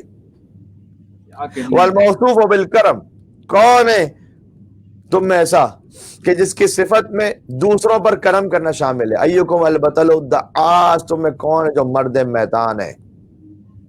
تو کیا کروں، بار بار مرد میدان کا ذکر آتا ہے، جیسے ناد علی المظہر العجائب کہہ کر رسول اللہ نے خود بلایا تھا۔ سبحان اللہ۔ والمضیق للالفاظ، تم میں سے کون ایسا کہ جو قبضہ کر لیتا ہے دشمنوں کی سانسوں پر؟ کیا ہائے، سبحان اللہ سبحان فقط علی کی شمشیر نہیں ہے، علی چاہے تو دشمن کی سانس کو روک لے، قبضہ کر لے۔ والآخذ بالقصاص، تم میں سبحان اللہ سبحان اللہ، وہ علی کے جو دشمنوں کی سانس پر قبضہ کر لے، وہ اتنا حلیم اور کریم علی ہے، اور خالصتاً لوجہ اللہ ہے کہ اگر کوئی لعین علی کے چہرے پر گستاخی کرتے ہوئے، لفظ نہیں کہنا چاہتا، تو علی اس کے سینے سے اتر آئے۔ کیا کہنے وہ، سبحان اللہ۔ جو سانسوں کو روک دینے والا علی ہے، وہ بھی اس گستاخی پر سینے سے اتر آئے اور کہیں کہ مجھے اپنے غصے کی وجہ سے تجھے نہیں مارنا، مجھے فقط اللہ سبحانہ وتعالیٰ کے اذن کے لیے۔ کیا بلندی ہے۔ والآخذ بالقصاص، وہ شخص ہی کہہ رہا ہے کہ تم میں سے کون ایسا جو قصاص جب لیتا ہے نا تو اللہ کی طرف سے لیتا ہے۔ یہ سنانا چاہتا ہے، ایکم غصن ابی طالب، مقام فضائل، بیان فضائل کے مقام پر ہے، یہاں پر ہے کہ ایکم غصن ابی طالب، اگر ابو طالب علیہ السلام کا ذکر کرنا کہیں پر بھی ذرہ برابر بھی شرمندگی لے کر آتا تو وہ شخص کیوں ذکر کرتا ہے یہاں پر؟ سبحان اللہ سبحان ایکم غصن ابی طالب، کون ہے تم میں ایسا کہ جو ابو طالب کی شاخ ہے؟ سبحان اللہ۔ الرتیب بھی آگے کا، پاکیزہ ترین ابو طالب کی شاخ، سبحان اللہ۔ آئے کوئی شجرہ طیبہ کے مقابلے میں جو آئے گا وہ شجرہ خبیثہ ہوگا، بے شک بے شک سبحان اللہ۔ شجرہ مبارکہ کے مقابلے میں جو آئے گا وہ شجرہ ملعونہ ہوگا، بے شک بے سارے شک قرآنی اصطلاحات میں۔ وَبَطَلَهُ الْمَحِیب، آیت اللہ العظمہ آغا وحید خراسانی صاحب کا جو جملہ ہے کہ نور کو ظلمت سے کہاں ملاتے ہو؟ کیا کہنے وہ، سبحان اللہ۔ کیا نور اور ظلمات کا بھی کبھی کوئی اتحاد ہوتا ہے؟ پر امن بقائے باہمی ضرور ہوتی ہے لیکن کوئی مکسنگ کوئی نہیں ہوتی، ذرہ برابر بھی نہیں۔ امام سجاد علیہ السلام نے سخت ترین مصائب میں جب کربلا سے کوفہ گئے، کوفہ سے شام گئے، خدا کی قسم انہوں نے ان کی طرح نمازیں نہیں پڑھی تھی، اپنی نمازیں پڑھی تھی۔ واہ واہ واہ۔ کیا کہنا چاہ رہا ہوں؟ تقیہ کا ہمارے لیے موقع آ جائے واجب ہے تقیہ کرنا، تقیہ کرنا کوئی بری بات بھی نہیں ہے۔ مولانا نے فرمایا تقیہ ہمارا دین ہے، ہمارے آباء و اجداد کا دین ہے۔ چوتھے امام نے تو یہاں تک فرما دیا کہ خدا ہر گناہ معاف کر دے گا، دو گناہوں کو معاف نہیں کرے گا۔ ایک ایک مومن تمہارے پاس آیا مدد لینے کے لیے، تمہارے پاس امکان تھا پھر بھی نہیں کی مدد، اللہ اس کو معاف نہیں کرے گا۔ دوسرا یہ کہ تقیہ کا موقع تھا، تقیہ نہیں کیا، اللہ معاف نہیں کرے گا۔ بعض لوگ شعراء کرام بھی وہ تقیہ کو بڑا نیگیٹو لے کے جاتے ہیں، کس نے کا تقیہ نیگیٹو ہے؟ بلکہ غیبت امام زمان علیہ السلام میں تو اکثر حکم یہ ہے کہ تقیہ اختیار فرمائیے، کئی مقامات پر حکم ہے۔ اپنے مذہب کو چھپا لیجئے، کوئی ضرورت نہیں۔ ہمارے مذہب چھپانے سے کوئی مذہب خطرے میں تھوڑی آتا ہے۔ وہ ائمہ علیہ السلام تھے، وہاں پر کیونکہ انہیں اپنے علم کا اظہار کرنا پڑتا تھا، وہ حجت خدا ہے، ان کا ایک ہی عمل۔ لیکن مومن کے لیے انہوں نے چاہا تمہاری جان خطرے میں، تقیہ کر لو، مال ایک بڑی تعداد میں خطرے میں، تقیہ کر لو، عزت و ناموس خطرے میں، کنفرم تقیہ کر لو۔ کوئی تقیہ بزدلی نہیں، کوئی بزدلی نہیں، حکمت ہے۔ تو بہرحال بات سے بات نکل رہی ہے، دیکھا وَبَطَلَهُ الْمَحِیب، گھمسان کی جنگ کرنے والا کا ہے۔ بس میں جلدی جلدی پڑھتا ہوں۔ جو تم میں سے پاکیزہ ترین نسب رکھتا ہے وہ کہاں ہے؟ ایکم خلیفۃ محمد، سبحان اللہ صلی اللہ علیہ وآلہ وسلم الذی نصرہ فی زمانی، تم میں سے کون ہے خلیفہ محمد مصطفیٰ صلی اللہ علیہ وآلہ وسلم جس نے مدد کی تھی ان کے زمانے میں؟ یعنی کہ خلیفہ تو بہت سے گزرے، محمد کی مدد کرنے والا کون ہے؟ صلی اللہ علیہ وآلہ وسلم۔ واعتز بہ سلطان، اور جو اللہ کی طرف سے سرکاری ختمی مرتبت کا سلطان نصیر ہے، اور کون ہے کہ جس کے ذریعے سے حضور کے دین کو شان اللہ نے عطا فرمائی ہے۔ اچھا یہ سب وہ کہتا جا رہا ہے۔ فَعِنْدَ ذَلِكَ رَفَعَ سبحان اللہ امیر المومنین رأسہ، یہاں پر امیر المومنین نے اٹھایا اپنے سر اقدس کو۔ میں نے کہا نا مولا تو نیچے دیکھ رہے تھے، دیکھا ہی نہیں اس کی طرف، وہ مولا کے فضائل پڑھتے جا رہے ہیں، مولا سنتے جا رہے ہیں، سنتے جا رہے ہیں، سنتے جا رہے ہیں۔ فَعِنْدَ ذَلِكَ رَفَعَ امیر المومنین رأسہ، مولا کائنات نے اپنے سر اقدس کو اٹھایا۔ فقال، اور اس کی طرف دیکھ کر کہا سبحان اللہ۔ اگر مومن اسی ایک جملے ہی میں نہ سمجھ جائے تو پھر آپ تو قدیمی مومن ہیں ماشاءاللہ سے۔ مولا نے اس کی جانب دیکھ کر کہا، کیا کہا؟ مولا نے کہا کہ ما لکا، کیا ہوا ہے تجھے؟ یا ابا سعد بن الفضل بن ربیع بن مدرکہ بن نجیبہ بن صلت بن حارث بن وعران بن اشعث بن ابی السمع الرومی، کیا ہوا ہے؟ 9 پشتوں کو علی نے بیان کیا۔ پہلی دفعہ آیا تھا علی سے ملنے کے لیے، یہ کوئی تعجب کی بات ہی نہیں، جس کی ذوالفقار 70 نسلوں تک دیکھ رہی ہو۔ نعرہ حیدری یا علی آل محمد صلوات اللہم صلی علی محمد وعلی محمد۔ آل محمد وعجل فرجہ۔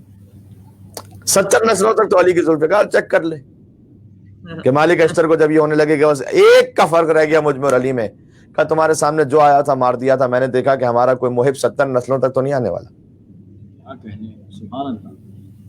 مولا نے کہا کہ اے ابو سعد بن فضل بن ربیع بن مدرکہ بن نجیبہ بن صلب بن حارث بن وعران بن اشعث بن ابی السمع الرومی، اسأل عما شئت، اب جو پوچھنا ہے پوچھ، کیوں آیا ہے تو یہاں پر؟ انا عیبۃ علم النبوہ، میں علم نبوت کا ظرف ہوں، سبحان اللہ۔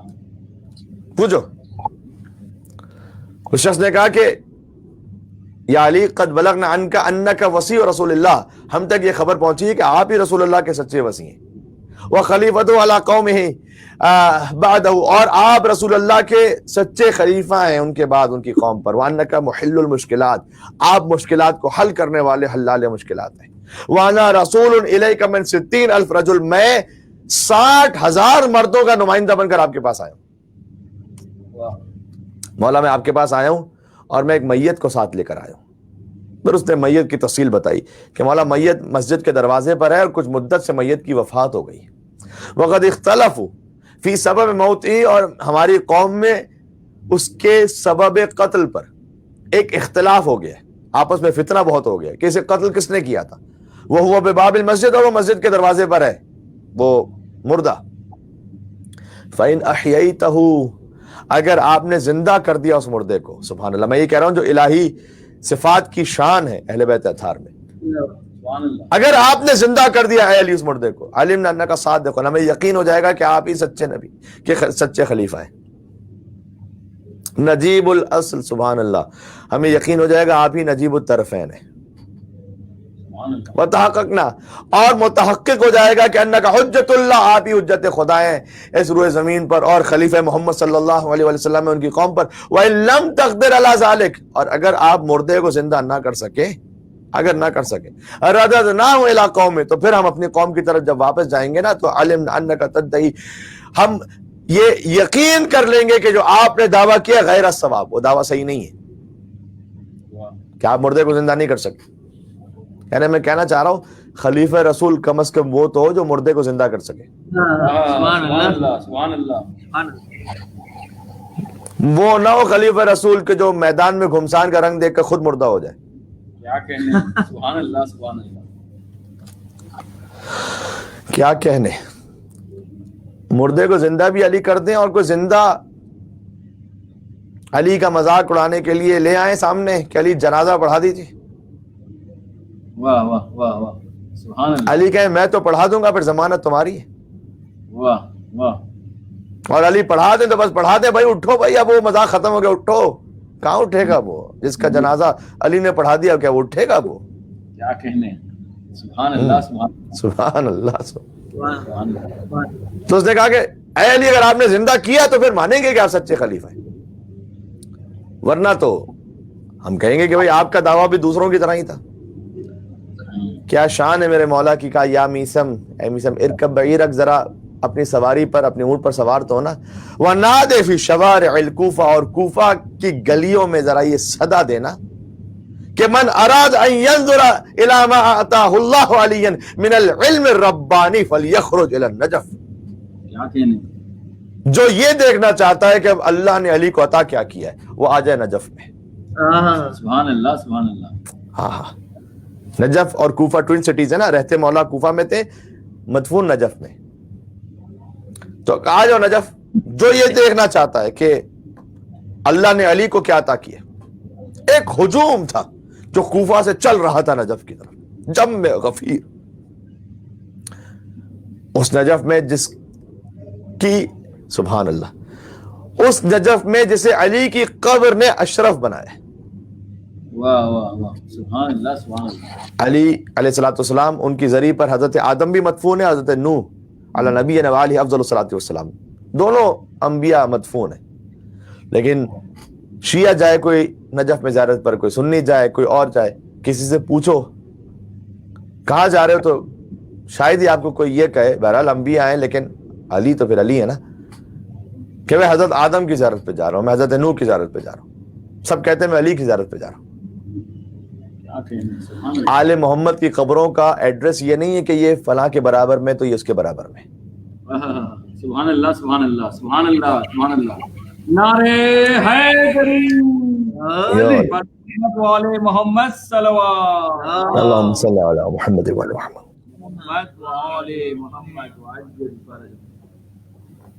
علی کے برابر میں دو انبیاء کی قبور بھی آ جائیں تو وہ غیر معروف ہو جائیں، اور نجف علی کی قبر کی وجہ سے وجہ شہرت اس کی بن جائے. کہا جاتا ہے کہ علی کے اطراف میں آدم اور نوح علیہ السلام ہے. یہ شان ہے میرے مولا کی. تو بہرحال مولا نے کہا کہ رکھو. مولا پہنچے نجف، جم میں غفیر کا، رکھو مردے کو میرے سامنے. اب تابوت سے اس نے مردہ نکالا، علی بن ابی طالب علیہ السلام کے سامنے رکھا. مولا نے کہا کم لے میتکم، کتنا عرصہ ہوا اس کو مرے ہوئے؟ احدہم 40 یومن، مولا 41 ڈیز ہوئے. ما سبب موت ہی، اس کو موت کا سبب کیا ہے؟ اور عرابی نے کہا مولا یہی تو ہم پوچھنا چاہتے ہیں آپ سے، کسے مارا کس نے؟ اس لیے کہ جب یہ رات کو سویا تو ٹھیک تھا، اصبح مذبوحا، صبح اٹھا تو ذبح ہو چکا تھا. من اذنہ الی اذنہ، ایک کان سے دوسرے کان تک اسے کسی نے ذبح کر دیا تھا پورا.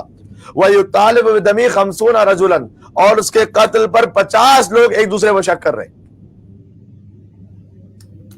50 لوگوں کا یہ کہ بھائی اس کا قتل کس نے کیا ہے. تو بہت بڑا ہمارے یہاں فتنہ ہے. مولا نے کہا قتلہ عمہ، میں بتلا دیتا ہوں اس کے چچا نے اسے مارا ہے. لأنه زوجہ ابنتہ، کیونکہ اس نے چچا کی بیٹی سے ازدواج کیا. فخلاها، اس کے بعد ازدواج کے بعد چھوڑ دیا. وتزوج بغیرها، اور پھر کسی اور خاتون سے ازدواج کر لیا. تو مشتعل ہو کر چچا نے اسے مارا ہے. اس عربی نے کہا نا نا لسنا نقنا بقولک، نا نا نا، ہم تو اس قول پہ قانے نہیں ہوں گے. فإنا نريد، ہم تو یہ ارادہ رکھتے ہیں کہ یہ خود گواہی دے. نفس عند اہل، خود یہ گواہی دے کہ اس کے چچا نے اسے مارا، تب مانیں گے، ورنہ نہیں مانیں گے. لنرتفع الفتنہ، تاکہ فتنہ تو کم سے کم دور ہو. فإذا ذلك قام الامام علی بن ابی طالب علیہ السلام. مولا کے نام پر ایک صلوات بھیجیے گا، مجھے بھی تھوڑا سہارا مل جائے گا. اللہم صلی علی محمد. فحمد اللہ، مولا بلند ہوئے، اللہ کی حمد و ثنا بیان کی، اس لیے کہ علی کے کو خدا کہنے والا، نعوذ باللہ من ذالک، نصیریوں کی طرح کوئی اور نہ ہو کہ جو علی کو خدا کہہ دیں. اب جو کام ہونے والا تھا، پہلے خدا کی حمد و ثنا بیان کی. ایسا ایک انسان اپنی فضیلت کو بیان کر رہا ہو، کہیں پر کوئی اس کا کمال ظاہر ہو رہا ہو، وہ چاہتا ہے کہ لوگوں کی توجہ کسی اور کی طرف نہ جائے، سب مجھے ہی دیکھتے رہے. ایسا ہوتا نہیں ہوتا؟ کبھی کبھی خطیب بھی کہتے ہیں مجھے دیکھیے گا مجھے دیکھیے گا. یعنی کیا؟ یعنی اب میں آپ کے سامنے کچھ پیش کرنا چاہ رہا ہوں، توجہ ادھر ادھر نہ رکھیں، ہے نا. مولا کائنات آپ سب جانتے ہیں کہ ابھی مردہ زندہ ہوگا اس واقعے میں, آپ سب جانتے ہیں. علی پر اتنا یقین تو ہم سبھی کو ہے نا. بے شک. روح اللہ مردہ زندہ کرنا حضرت عیسیٰ علیہ السلام.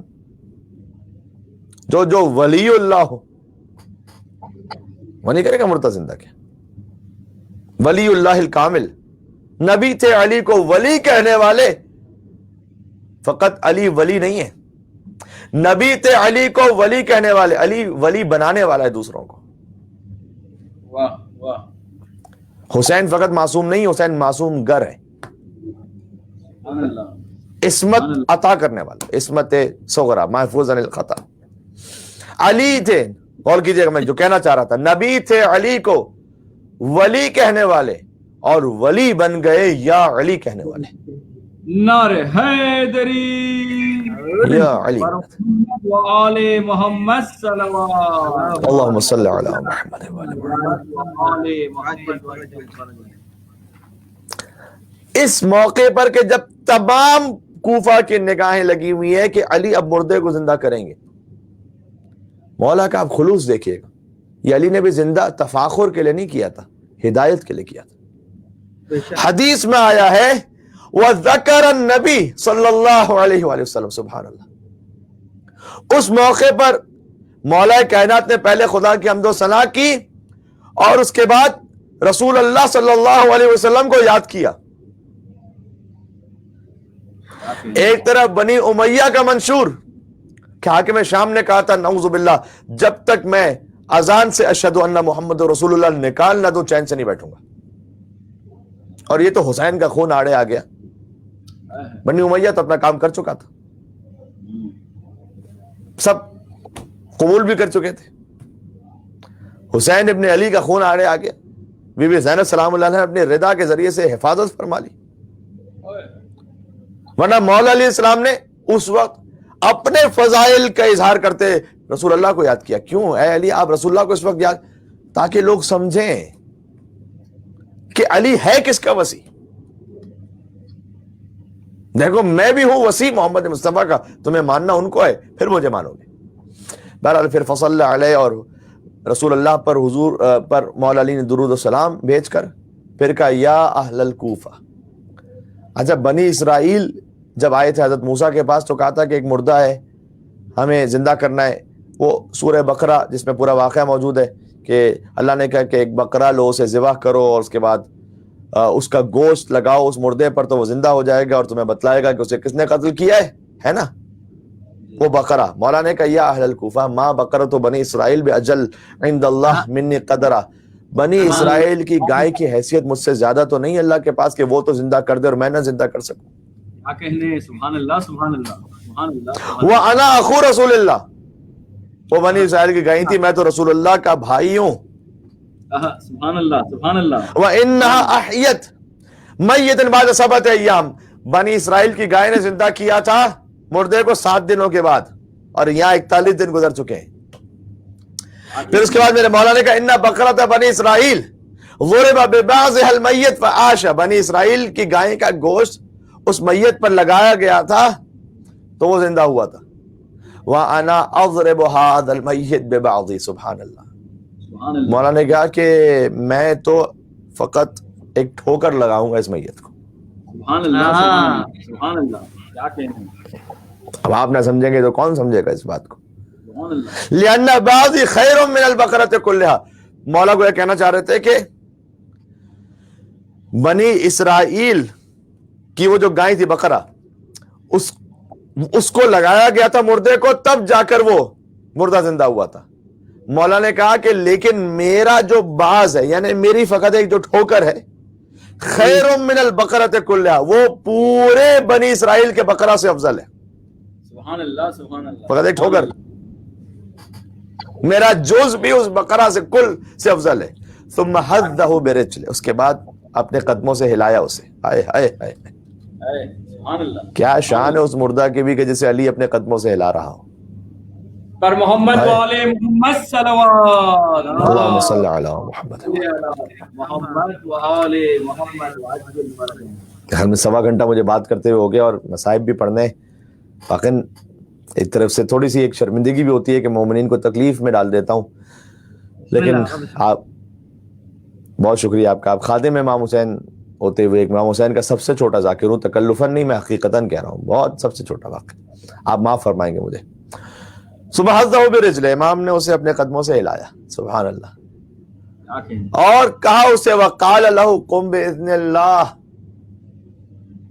اللہ ہی کے اذن سے زندہ ہوگا، قم باذن اللہ، اللہ کے اذن سے کھڑا ہو جا۔ اچھا وہ آیا تھا شخص جو یہ کہنے کے لیے علی نے کتنی پشتوں تک گنوایا تھا؟ 9 پشتوں تک نا، اس کا نام مولانا نے کہا قم باذن اللہ، اللہ کے اذن سے کھڑا تو ہو جا۔ کون؟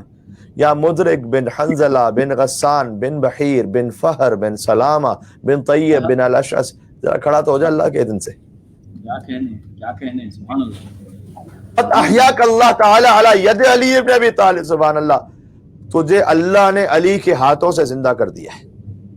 سبحان اللہ سبحان اللہ، زندہ اللہ کرے گا، ہاتھ علی ابن ابی طالب کے۔ کیا کہنے سبحان اللہ، یہ قائم مقام مظہر صفات خداوندی۔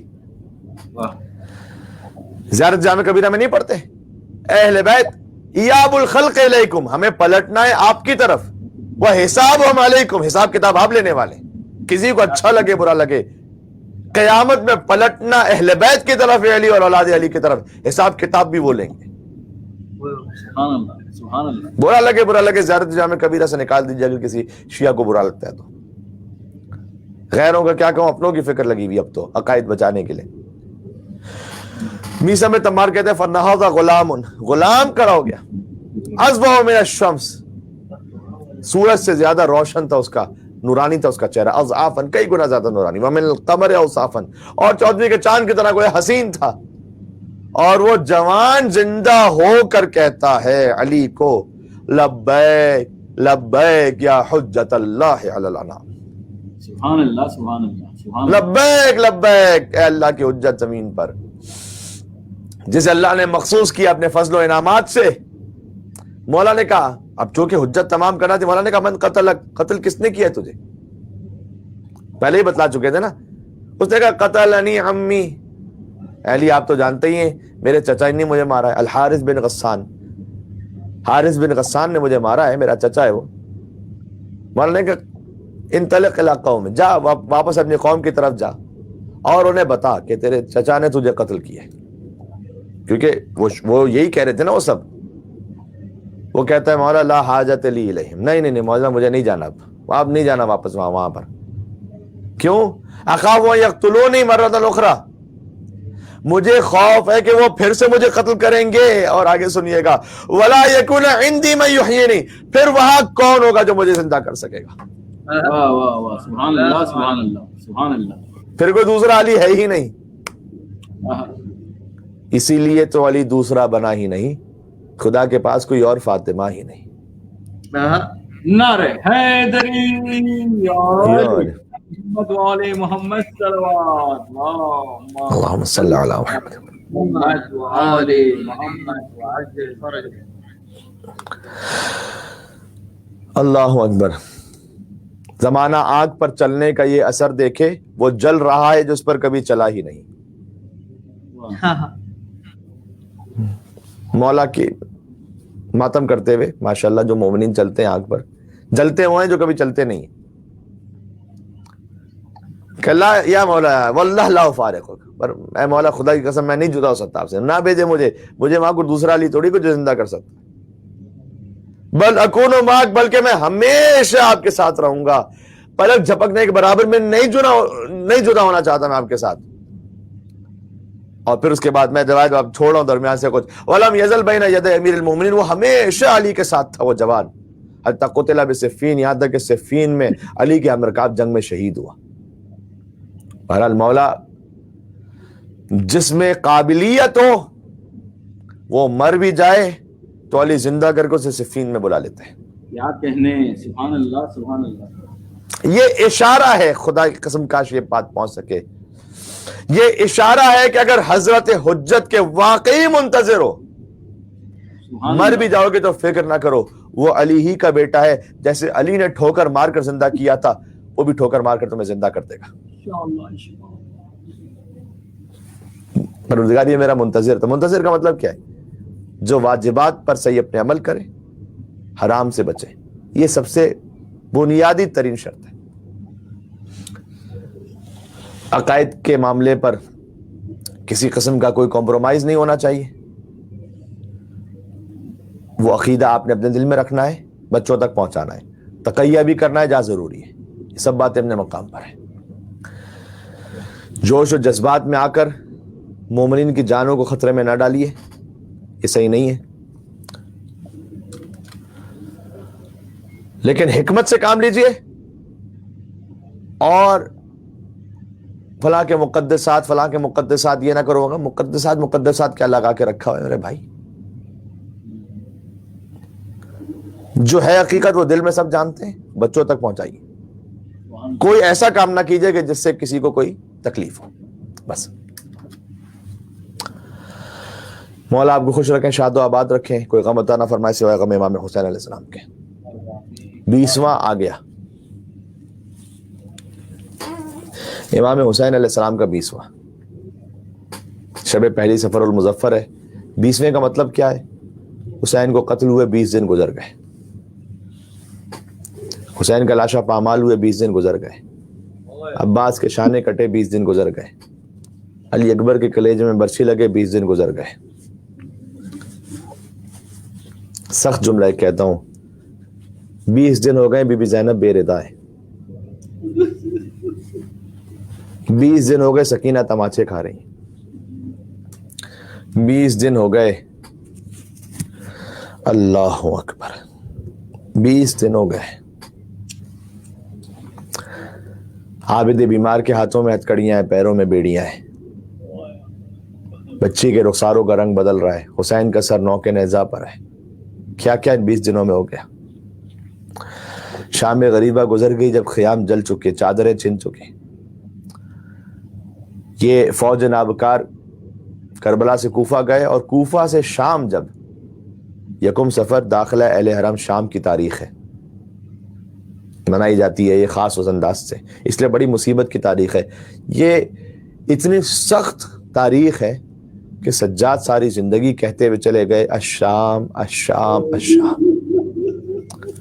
کربلا کربلا کربلا نہیں کہا میرے مولا نے، کوفہ کوفہ کوفہ نہیں کہا میرے مولا نے، الشام الشام الشام. اللہ اکبر. تو یہ شام پہنچنے پر تو ان ملعونوں نے 3 دن تک قافلہ کہتے ہیں کہ روک کے رکھا تھا. بازار سجتے رہے، درباروں میں زینت ہوتی رہی. لیکن کوفہ سے شام تک کا جو سفر تھا نا، یہ جو سفر، یہ ان ملعونوں نے اتنا تند و تیز رفتاری سے طے کیا کہ 40 دن کا سفر 10 دنوں میں طے ہوا. اور اسی تندی کی وجہ سے اطفال حرم راہ میں اونٹوں سے گرتے گئے، اور کتنے ہی اونٹوں کی ٹاپوں تلے پامال ہوتے گئے. عزیزوں، آج ہم فرش عزا پہ بیٹھ کے مولا کا 20واں کر رہے ہیں.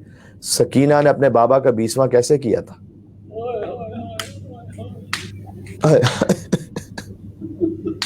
سکینہ نے اپنے بابا کا 20واں ایسے کیا تھا کہ سکینہ اونٹ سے جنگل میں زمین پر گر گئی تھی.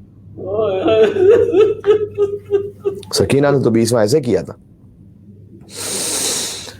اللہ اکبر. میں بات عرض کرنا تھی لیکن بہرحال رہ گئی، منزل مصائب پر آ چکا ہوں، لہذا تفصیل میں نہیں جا سکوں گا. ایک جملہ کافی ہے. دربار معصومین، آپ کی امام بارگاہ، آپ کی پوری کمیونٹی کا بہت شکر گزار ہوں. آپ نے امام حسین علیہ السلام کے اس بہت فقیر ادنا سے ذاکر کو عزت احترام عطا کیا، مجھے پڑھنے کا موقع فراہم کیا. اللہ تعالیٰ میری ہدایت فرمائے، آپ کی ہدایت فرمائے، ہماری ہدایت میں اضافہ فرمائے، اہل بیت سے محبت میں مزید اضافہ فرمائے، غم امام حسین میں ہمیں مزید آنسو بہانے کی توفیق عطا فرمائے.